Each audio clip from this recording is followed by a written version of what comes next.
and today, as promised, let's discuss the story of Final Fantasy X-2. As I am shocked to learn, I'm right at the end of the game. It's a very short game. It's not short.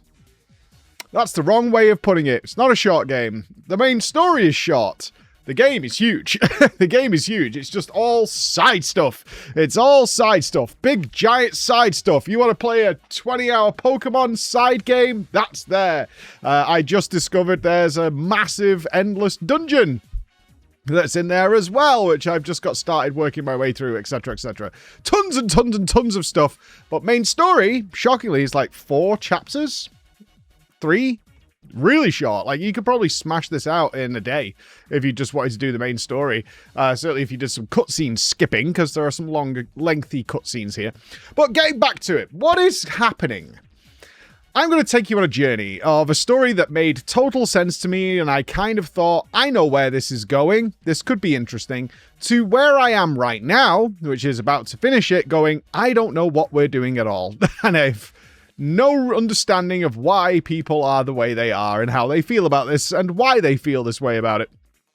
But let's go through it. Our story begins, as it often does, at the end of a previous story. That's right, because obviously this is a sequel to Final Fantasy X, and they made this cutscene that's separate from the game, which bridges the 2 games. And essentially, Yuna is the High Summoner, but all the power's gone, Yevon's been destroyed, so all that's gone, all the Aeons are gone now, faith is gone for the people. What they worshipped, they no longer believe in, sin has been defeated, blah, blah, blah, and Yuna has now taken on this responsibility of being the most famous person in this world, and people look to her for advice as the High Summoner, right? And she doesn't really care for that because she's very young, and this is not what she wants for her life. In steps Riku, our bikini-clad hero, is going to show up and go, hey, why don't we go and do something fun instead, and something you're actually interested in? And that is going to be prompted by the discovery of a sphere, which are essentially just like USB sticks, for all intents and purposes, that shows that 1,000 years ago, someone who looked remarkably like Tidus was doing stuff in a cage.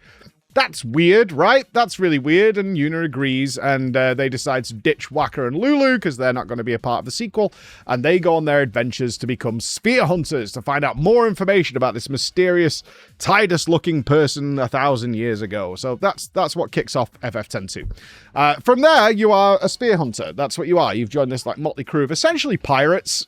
That's what they are. They just go and steal stuff. They're Tomb Raiders. And in doing so, we bump into some colourful characters. But generally, we're going to reach a point where we find a sphere, which reveals there's a mega death weapon of death, of justice, and death and murder deep below Bevel. I think it's Breville, something like that. The main city of the game, where New Yevon, because there's a power vacuum, right? Faith has been shattered. Similar to Heaven's Ward in FF14, with the reduction of the faith, there's a power vacuum. People want something to follow. People want something to believe in. People want guidance. And so two factions have sprung up in the wake of this. One is New Yevon, who is bringing back the faith we can still believe. And there's the Youth League. The Youth League is after truth, quote unquote. The real truth that Yevon was hiding from them from all those years. That's their sort of propaganda line, is we're all straight down. We want it black and white. We want to know exactly what happened, and we'll never lie to you, although they're lying all the time. And you have to make a choice as Yuna once you get this sphere with the mega weapon, which we'll now refer to as Vagiamanda, is going to be the mega weapon, that it should be returned to the people. I talked about this in a previous video. This is nonsense. It's very contrived, but it just is moving the story forward, so whatever, is they all agree that they have to choose a side. Sure. So you have to choose the lesser of 2 evils here. Neither side is exactly like the good guys. One is like equipping child soldiers. More on that later. And the other side is just basically what they used to be. And they're definitely sneaky and liars and are absolutely concealing things from people, which are of importance, such as they have a mega death weapon. You know, things like that. So ultimately, I didn't know that at the time, and I chose New Yevon, and that prompts us to go to the rest of the game. So from there, I was thinking, oh, this game is going to be about civil war that we caused. right? We have caused this because once you choose a side, the other side is like, wait a minute, the High Summoner is on their side, but those are sneaky liars and manipulators, right? If you chose New Yevon. But if you chose the Youth League, I have no doubt the other side of it was like, oh, these guys are anarchists. These guys are just bringing chaos and pain and misery and blah, blah, blah. And they're misguided and all this kind of stuff. It would have been the same thing, but in reverse. So off we go. Now, that all makes sense. That actually sets up a pretty good story of the world going to war because of one simple mistake and Yuna having to learn and grow from that and try and bring unity. And there is an element of that goes on, resulting in a wonderful concert where the girls, Riku, Pain, and Yuna, put on a nice concert for the people about unity, resulting in a rather dramatic cutscene where they have this pop concert it's like Live Aid. It's what I thought. I was like, we're doing Live Aid. Okay. I really didn't like this. And you might suspect it's because it was like weeby pop star stuff. No, that's how the game starts. I was fully prepared for that. I had already steeled my mind for that stuff going on. The problem I really had with it is the song they chose to unify the people was not relevant to unity or the people in any way, shape, or form. It was just like a pop song. It felt a little bit like Everything Burns for FF14, where it like doesn't quite fit this. And one thing we're used to in Final Fantasy music and score, certainly Soken's work, is the song that's playing is relevant to what the hell is happening, right? It's a big deal. It's why we wait for we're all looking forward to the Evercold full song because there'll be lots of relevant clues and information as to about what the hell is going on, even if we don't know it right now. This song does not. It's not relevant to this context in any way, and it was just really annoying. I was like, it's a fine song, whatever, right? It's a pop song. It's not my bag, but whatever. But it's just nothing to do with what the hell is happening here. And the result of that is everybody's peaceful now. It worked. Hey, we solved civil war. If we could just go to the Middle East and just lay down this song, everything would be fine. But the big question is, why did this song need to take place? This is the main story now that's actually going on. The Civil War stuff is something of a side bit. It's the B story. What's actually going on is far deeper. And that is relevant to that 1,000 years ago, there were a couple of peeps called Lenny and Shoes. That's not their exact name, but close enough. Lenny and Shoes. Shoes is the almost mirror image of Tidus, and Lenny is the mirror image of Yuna. And Lenny was a singer and a songstress. They were lovers, and they ended up below Bavel, where the super mega Vagiamanda weapon was. They were breaking in there to do something, and they were shot by the Yevon guards, the Bevel guards. And Lenny died. Shoes did not. Shoes eventually has died because it's 1,000 years ago, but Shoes ended up imprisoned and other things happening is what we're piecing together so far. But Shoes would not accept the death of Lenny. He wouldn't accept it, and he wouldn't accept his own death, which means his spirit lingers. Yes, his spirit has lingered for 1,000 years. In fact, it has been very close to us, because there are people who are important to the story. One is the leader of the Youth League, who is called Nuge. He's called Nuge. He's like half mechanical. He's got like a mechanical leg and a mechanical arm. There is the leader of New Yevon, who is called like Blastoise, something like that. And there is the new Praetor of Bavel, the main city, who's got a name. But these three dudes, right? There's three guys. Now, you would think these were all against each other, right? Because New Yevon and the Youth League, they're like locking heads, and Bavel wants to maintain control and order into the world so things can be good. But they're actually old friends. There are actually 4 characters here who are old friends. One of them is Pain. That's right. Our little party member is also a part of this motley crew that was training to be part of like the Crimson Elites or something. Some sort of military organization a long time ago where something weird happened. After they finished their training, their tough, arduous training to become special elite soldiers, Nuge shot them all. Bang, bang, bang. Shot them all. So why on earth are they working together now? Mysterious. Yes. Well, you see, Nuge has been possessed for a very long time. That's right. Unbelievable. By Shoes. Yeah. What's really curious about this, due to the way FF10-2 works, is the actual cutscene revealing all this is lengthy. It's like 7 or 8 minutes long cutscene or something. And it's a secret cutscene. you have to notice something happening on a balcony, and then you have to traverse all of Bavel, go underground again, and go all the way back to where you fought Bahamut earlier in the game, which is a long walk to get there. And then this cutscene will reveal itself. If you don't do that and you just carry on, I don't know what happens, and maybe you're just very confused because it clearly reveals all this to you, that Nuge has been possessed by Shoes for a really long time. He's also been smashing LeBlanc, our little Team Rocket Sphere Hunter team that pops up every now and again, the more comedic relief. And she's in love with Nuji Wooji, as she calls him. And it's not Nuge at all. It's Shoes, in fact, who's been there all the time. And Shoes has now left Nuge's body and gone into Blastoise's body. He's like moving around this possession, and he's the one who led them to shoot each other. Why would Shoes do this? He's the mirror image of Tidus. Why would Shoes do this? Because he's angry, he's sad, he's lonely, he's bitter. His girl was shot, right? And so he's of the opinion that the world has failed him and people like him. Good, honest people have been failed by this world. So the solution is to blow it all up. Yeah! We're going to blow it all up, and that'll fix it out. And how are we going to do that? We're going to do that with Vagiamander. Vagiamander's going to blow it all up, and that's Shoes' plan to do that. Okay, so that's generally what's going on in the story. I have no doubt whatsoever there's some inaccuracies in what I just said, but that's how I understand what the hell is going on. Is we've got this disembodied spirit of Shoes who has released Vagiamander. Vagiamander is now causing havoc all over the place and digging tunnels and releasing like dark aeons and things like that. And we don't want that. That would be very bad because the world would get blown up again. So we're going to solve it. How are we going to solve it? And this is where I've explained everything to you, so it sounds like I understand what's going on. Right. I do. But it's taken a twist. It's taken a twist. We have discovered all this information, right? And we're fully aware at this point that the motley trio of the that I mentioned earlier, the guys, Pain is with us, but the other three are in the far planes, which is basically the afterlife, and they're hunting down Vagiamander as best they can.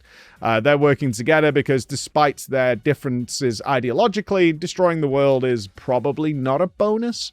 I'm not sure how Shoes plays into this at this point because he was previously possessing one of those, but maybe he's moved on to something else. I don't know. But they're in the far plane trying to sort this situation out. We then devise a plan, and this is where the game lost me completely, at least for now. We do the concert. We bring peace back to the people, but obviously the world is still under threat because the peace of the people is a B story. And now we need to hunt down Shoes. Okay, sure. We need to find Shoes and put a stop to what he's trying to do. How are we going to do that? And this is where it goes. By telling him that because Yuna and Lenny, the mirror image of Yuna from the past, have this connection, she understands through her dreams, she has like these memories that surface and things like that, that Lenny loved him. And that's what we're going to do. We're going to go tell Shoes that. Shoes already knows that, as far as I know. They were lovers. I'm very lost on why this would have any effect. I'm pretty sure he's aware of that. This makes no sense to me, but it's really hammed up in the game. Very, very hammed up as to this is going to solve it. And I say hammed up because when you talk to the other NPCs aboard your ship, they are expressing that they are fighting through the tears. I think it's Riku's like, I cannot believe it. I'm fighting through the tears. Can you imagine living so long and having to suffer with this? And this was happening with every NPC. I'm like, I don't... What are we... What? Living with what? There's been no indication that this is a thing, that he didn't know this, or this would make any difference, like, at all. And then, like, oh my god, I can't believe this is happening. I'm like, what? What do you mean? I don't get it. It's totally lost me at this point as to why this would help, why this would do the thing. So ultimately, I expect we're going to turn up and kick his teeth in, which is, you know, the FF way, of course. But the whole change of angle as to what we're doing and why we're doing it is very, very bizarre to me. Very, very bizarre. I can't pass that. Everything else I can kind of pass. Oh, he was possessed a long time ago. These three have got differences, but, you know, my enemy of my enemy. That makes sense. They somewhat working through the trauma of being shot by their friend and all this kind of stuff. I can pass all that. Fine, no problem. This bit, I'm just so lost as to why this is our plan and how we even arrived at this conclusion as being the way forward. Now, it's FF10-2. It's very highly possible that there's a giant cutscene or something somewhere in the game that actually links all this together, and I just haven't got it. Because this game is clearly designed for multiple playthroughs, unquestionably. There's no bigger evidence of this than the multitude of side stories that actually happen throughout the game with minor characters. So Donna and Bartholomew, I think he's called, at the temple, they have a story all the way through the game, through various chapters. And once you get to the end game, which is like, okay, once you go here, this is the end of the game in terms of the main story. Every single zone pretty much gets a hotspot notification, and it's the ending of what they're calling episodes. Like each of these little minor characters have their own episode. And if, in order to get a good ending or a bad ending, because there's 2 endings apparently to each of these things, and there's a lot of them, there's like 12 of them. You had to have initiated certain triggers throughout the game in order to get to the quote-unquote good ending to this story. So in Donna and Bartholomew's case, these are lovers who are separated by faith. One is New Yevon, one is Youth League, but they still love each other, right? So Romeo and Juliet type situation that's happening here. And when I got there, even though I had done a lot with these characters, like everything, I had met Donna many, many times. I had dealt with Bartholomew many, many times. I had done a lot with these characters, helped them, saved them, done tons of stuff. I had been back to their zone every single chapter multiple times to deal with them. I'd helped the temple that they're defending. I'd opened it up. I'd done lots of stuff. I got the bad ending. In fact, I got the bad ending for most things. Why? And only now were people filling me in. It's like, well, you did do like 9 out of 10 of the things to get the good ending. However, what you need to do is in chapter 3, you need to go back to the Comspheres that you've already done twice in that chapter. You need to go back for a 3rd time and then sit and watch, and then another piece of dialogue will play. That's what gets you the good ending. Now, that might sound silly to some of you, or like, oh, you should do that, but it's buried in thousands of other things to do. In fact, in order to get one of the good endings, someone told me today, during the tutorial of the game, I'm not joking, during the tutorial of the game, you have to go to a specific Moogle doll and interact with it. Otherwise, you can't get the good ending for the whole game. Something along those lines. That's what this game is. It's a game designed for multiple playthroughs, knowing you got a wrong ending, trying to focus on that, figure it all out bit by bit, and trying literally everything to figure it out. Because this triggers the game. I don't think I've used the word trigger when playing a game as much as I have during FF10-2, because there are things that just don't happen that you know should happen until you then eventually start clicking stuff, almost like a point-and-click adventure. And then you'll speak to somebody, and then something will happen. So an example will be, you'll go and see Lulu and Waka have had their baby, and I got the bad ending here where you don't find out the baby's name, right? But the thing that plays out is, oh, Waka has gone to the beach to defend from some fiends. So you go to the beach, Waka's not there. He's not there. So you go back and you look around, and Waka's just nowhere to be found. His Blitzball team is there. They're all chilling and stuff. And the trigger is actually to go and talk to an NPC all the way on the other side of the beach. If you talk to him and then you come all the way back to the village, Waka will now spawn and come in. And you have lots of these little interactions that A causes B, causes C, causes D, causes E, causes F. But if you miss A, then that entire chain just breaks. And that A piece of the puzzle isn't obvious either. So there's a lot of that that's going on. But ultimately, I'm finishing off the episodes. I am doing the Endless Dungeon right now, but I think I'm scuffed. I remember more about FF10 now than I did. The FF10's endgame seriously wanted you to grind your ass off. Like, it really wanted you to grind a ton of levels, get them all to like high level, have every job, have access to every skill in order to counter certain things, breaking the damage caps, all that kind of stuff to deal with these. I think I'm on floor 40 of 100 is what I'm guessing, because there's something every 20 that seems to be a boss. But it's not just like a random boss. It's one that's related to an NPC.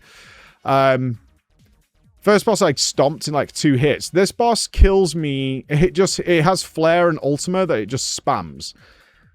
And it just it hits you for more than your full HP bar, just every like move. And then it does ultima, which hits everybody for this. I'm trying a few different combinations of things to counter this, but ultimately I'm like, okay, the game's also giving me things like stamina tonics that double your HP. I would need more than 5k of other defenses. I started looking into the stats a bit more now. I've got a challenge. I actually think I'm scuffed. I don't think my characters are anywhere near strong enough to... Even if I manage to somehow eke a kill here, there's 3 more, and they're probably much harder, because it definitely escalates massively. It just like goes, boop. Now we're turning it up to get to the next level. I'm going to try a couple of things. I'm not super bothered about doing the super bosses in this one. Something I usually look forward to is doing the mega bosses, finding Omega, you know, things like that. But considering this game is designed for these multiple playthroughs, and you miss a lot of very good gear if you don't do certain triggers or activate certain things, then you're just kind of scuffed on that playthrough. And I don't super want to keep playing through it over and over again. I think I'm happy with finishing out the story. So it's just how I feel about it. So we'll see how it goes. I'll have a couple of goes and see how it goes. But that's the story. So next time we talk, I've probably finished. I intend to finish in our next stream. I've got a couple of hotspots to do. I've got the dungeon to mess around with. And then I'm going to finish it out. So I'll have a final conclusion to tend to. Because this is a very nuanced opinion on an FF game. It's something we talked about for like 2 hours yesterday on my stream. Is like, how would you describe this game to someone? I was like, it's very difficult because you need to play it. It's one of those where it's like, you need to play it. Would I recommend playing it? Yeah, I would. I really would. I would recommend playing it if you're a fan of FFs in general. It's not representative of Final Fantasy X. Like, it's the sequel to 10. But it's not 10. It's not in that same style, right? You can't think of it like a DLC where things are mostly the same. This is dramatically different in how it plays. But it's got so much in it. So much in it. It's a real hodgepodge of ingredients that there are delicious bites, and then there are bites that are like, it's okay. And then there's bites you don't like. And there isn't a singular, like, oh yeah, it's really good. It's like FF9. FF9 is phenomenal. I don't like the trans system, but that's such a minor part of the game, it doesn't matter. The game is fantastic, right? Solid. This isn't that.